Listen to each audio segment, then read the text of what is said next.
Friends, Bermuda Triangle mystery వీడింది.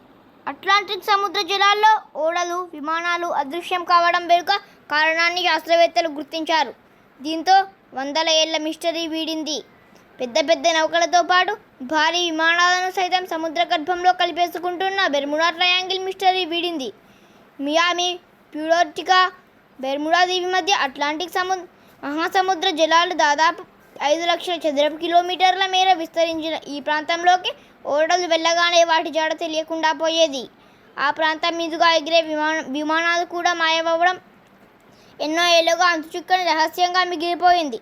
ఇలా ఎందుకు జరుగుతుందనే విషయాన్ని కనిపెట్టేందుకు శాస్త్రవేత్తలు అనేక పరిశోధనలు చేపట్టారు. అయితే ఎట్టకేలకు ఈ మిస్టరీ వీడింది. నౌకలు, విమానాలు అదృశ్యం కావడానికి కారణాలను శాస్త్రవేత్తలు వివరించారు.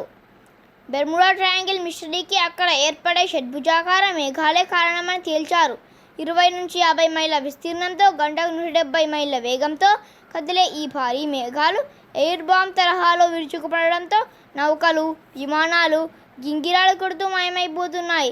శాటిలైట్ చిత్రాల్లో ఈ విషయాన్ని గమనించినట్టు వాతావరణ పరిశోధకులు తెలిపారు. ఈ మేఘాల నుండి ఏర్పడే ఎయిర్ బాంబులు చాలా శక్తివంతమైనవని తేల్చారు. తీవ్ర వాతావరణ పరిస్థితుల కారణంగానే ఇలాంటి షడ్భుజాకార మేఘాలు ఏర్పడతాయని వారు తెలిపారు. బెర్ముడా ట్రయాంగిల్ వద్ద ఇలా ఇప్పటికి వరకు కనీసం 75 విమానాలు, వందలాది నౌకలు అదృశ్యమయ్యాయి. దీంతో గత 100 ఏళ్లలో కనీసం 1000 మంది ప్రాణాలు కోల్పోయారు.